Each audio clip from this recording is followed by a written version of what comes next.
Naka and the Whispering Baobab. The sun hung low in the sky, casting a golden haze over the dry, cracked earth of Quela. The villagers' once flourishing crops lay withered, and the river that had nourished them for generations was now a ribbon of dust. Beneath the sprawling branches of the ancient Whispering Baobab, the elders gathered, their faces etched with worry.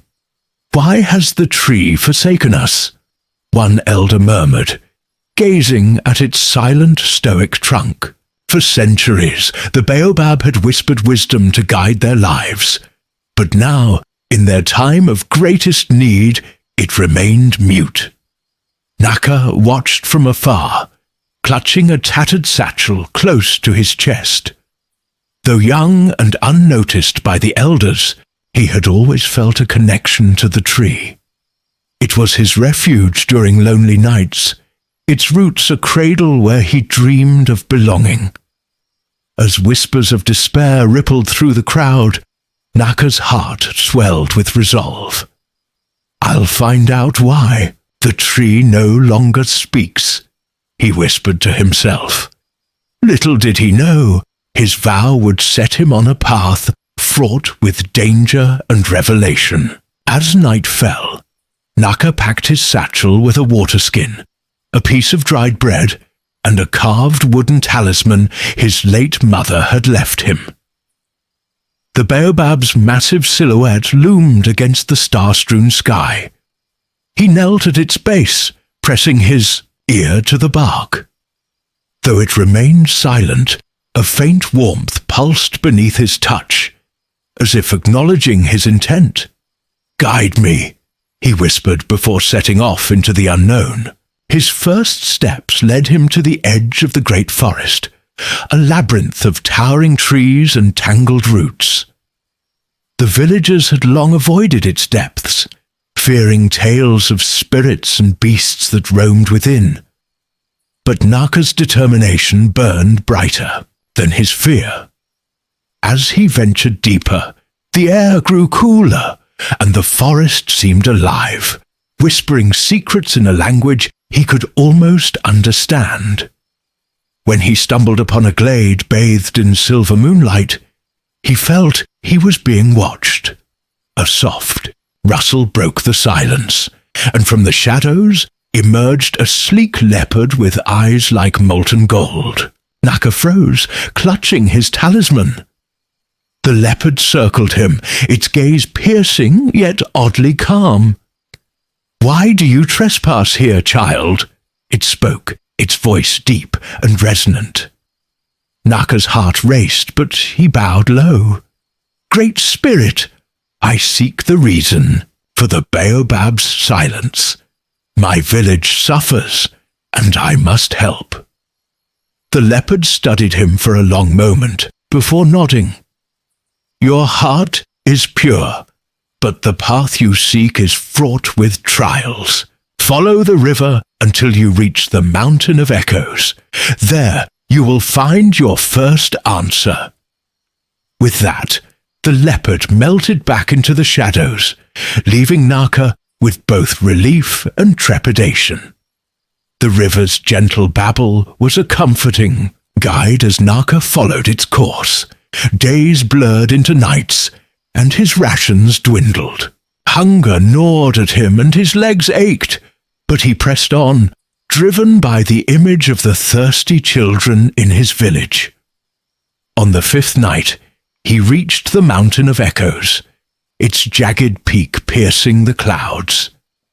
At its base stood a shrine carved into the rock, adorned with ancient symbols. As Naka approached, a deep, echoing voice filled the air. "Only those who can hear the truth may ascend." The ground trembled, and the symbols glowed faintly. Naka closed his eyes, focusing on the rhythm of the earth beneath his feet. Slowly, the voice transformed into words he could understand, guiding him to place his hand on the shrine. The mountain seemed to sigh, and a hidden path revealed itself. The hidden path twisted and turned, leading Naka through dark, narrow tunnels, lit only by the faint glow of moss on the walls. As he ascended, whispers filled the air. Not the threatening kind, but soft murmurs of encouragement and warning. Each step seemed to test his resolve, and twice he stumbled, catching himself, just before falling into unseen depths. At the summit, Naka emerged into a plateau bathed in starlight. In the center stood a massive stone table with carvings of animals and humans intertwined in unity. An old woman sat beside it, her hair a cascade of silver and her eyes shining like the moon. "You have come far, child," she said, her voice warm but firm. "But to proceed, you must answer a riddle. What is it that grows when shared but diminishes when hoarded?" Naka hesitated, the weight of the question pressing down on him. He thought of his village, the parched fields and the hopeless faces of the elders. Suddenly, the answer struck him. "It is kindness," he said, his voice steady. The old woman smiled and gestured for him to sit. As he did, the carvings on the table began to glow, and the images came to life, dancing across the surface. "Kindness is the key to understanding the baobab's silence," the woman explained. "Your village has forgotten the essence of giving and sharing. The baobab's whispers are the echoes of your ancestors' teachings, which grow silent when their lessons are ignored. Your next trial lies beyond the desert of shifting sands. Go now, and remember, only a heart open to others can endure the storm." Naka approached the desert of shifting sands, its vast golden expanse shimmering under the relentless sun. Heat was oppressive, and the sands seemed alive, swirling in unpredictable patterns. Each step felt like a battle, as the ground shifted beneath his feet. He clutched the talisman tightly, its cool surface a small comfort against the searing heat. In the distance, he spotted a figure moving gracefully across the dunes, as if untouched by the chaos around them. Drawing closer, Naka saw it was a lithe, robed man with a staff that left no trace in the sand. "Traveler, why do you fight the sands?"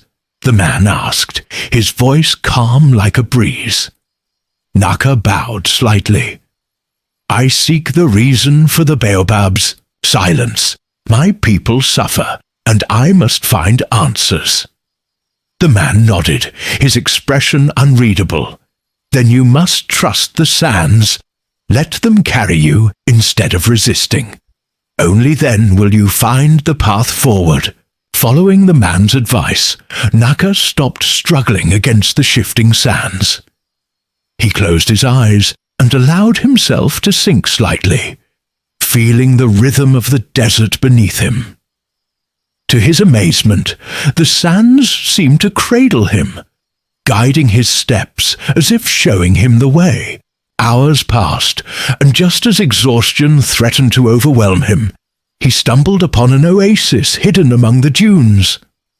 The water sparkled like liquid crystal, and the air was cool and fragrant with blooming flowers. As Naka knelt to drink, a voice echoed from the surrounding palms. "Do you seek nourishment only for yourself, or for others too?" Naka hesitated, then filled his water skin before quenching his own thirst. "For my people," he said aloud. The voice responded with approval. "Your journey is far from over, but your heart remains true. Rest now, and when you wake, the path will be revealed." Naka awoke to find a path of glistening silver sand stretching before him, seemingly untouched by the desert's shifting chaos. The oasis had vanished, leaving only this mysterious road. As he walked, the air grew cooler, and faint whispers drifted on the breeze. The voices seemed to guide him, and though he could not understand their words, he felt a strange comfort in their presence. The path led to a massive archway of stone, adorned with carvings of animals, plants, and celestial symbols. As Naka approached, a towering figure stepped forward, cloaked in robes that shimmered like the night sky. "Who seeks passage?" the figure boomed, their voice reverberating like a drumbeat. Naka stepped forward, his voice steady. "I am Naka of Quela. I seek to restore the Whispering Baobab's voice and save my village." The figure nodded solemnly, then stepped through the arch and faced the truth that lies ahead. As Naka stepped through the archway, the world around him transformed into a swirling expanse of light and shadow. He found himself standing in a void where time seemed to stand still. Before him appeared a figure, a reflection of himself, but older and weary. The apparition spoke in a voice that resonated deeply within Naka's heart. "What you seek lies within, but only by confronting your own fears can you unlock it." The older version of himself began to recount moments of Naka's life. His loneliness, the times he doubted his worth, and the anger he buried deep within. Naka felt overwhelmed, but he did not turn away. Instead, he embraced his reflection, accepting his flaws and strengths. The void shattered, and he found himself back on the path, with a new clarity and strength within. Emerging from the realm of self-reflection, Naka now faced the forest of mirrors, a place where reality bent and twisted. Each tree had a surface like polished glass, reflecting not only Naka's image, but also his deepest desires and fears. As he walked through the forest, the reflections whispered to him, tempting him with visions of an easy life filled with comfort and safety. Naka clenched his fists and spoke aloud. "These are but illusions. I seek the truth, not false comforts." The forest grew silent, and the mirrors began to shatter one by one, revealing a clear path forward. At the forest's edge, a golden light beckoned him, drawing him closer to his next trial. The golden light led Naka to the river of time, where the waters flowed with images of the past, present, and future. Standing at its edge was a ferryman cloaked in shadow, holding a lantern that flickered like a heartbeat. "To cross, you must offer a memory that holds great weight," the ferryman said. Naka hesitated, then recalled the day he lost his parents, a memory that both pained him and shaped his resilience. He spoke of their love and sacrifice, and as he did, a single tear fell into the river. The ferryman nodded and guided him across. On the other side, Naka felt lighter, as if the memory had been both a burden and a gift. Beyond the river, Naka found himself in a valley filled with vibrant flowers and singing birds. At its center stood a figure cloaked in emerald robes, holding a staff entwined with vines. "You have passed many trials, but your greatest challenge lies here," the figure said. "Will you sacrifice what you hold most dear to save others?" Naka thought of his talisman, the last link to his parents. Tears welled in his eyes, but he held it out. "If it will save my village, I will let it go." The figure smiled and placed a hand on Naka's shoulder. "Your heart is true. Keep your talisman, for it is not the object, but your willingness to give that matters. The valley shifted, and Naka found himself standing before a towering mountain, its peak hidden in clouds. As he climbed, the air grew thin and the path became treacherous. He encountered others along the way, travelers who were lost or injured. Though weary, Naka stopped to help each one, sharing his food, water, and strength. By the time he reached the summit, he was exhausted, but fulfilled. At the peak stood a council of spirits, their forms glowing like starlight. "You have shown compassion, humility, and resilience," they said. "Now we shall guide you to the source of the baobab's silence." The spirits led Naka to a hidden chamber within the mountain, where an ancient tree grew, its roots entwined with glowing crystals. "This is the heart of the baobab," they explained. "It connects your village to the wisdom of the ancestors, but it has grown weak from neglect and discord." Naka knelt before the tree and placed his hands on its bark. He felt a surge of energy as the tree revealed visions of his village, moments of kindness and moments of strife. Understanding what was needed, Naka whispered, "I will bring them together." With the spirit's blessing, Naka returned to his village, carrying seeds from the heart of the baobab. He gathered the elders and shared his journey, urging them to remember the values that had once united them. The villagers listened, their hearts stirred by his words and the glowing seeds in his hands. Naka planted the seeds at the base of the Whispering Baobab, and as they took root, the tree began to glow faintly. The villagers joined hands, singing songs of unity and hope.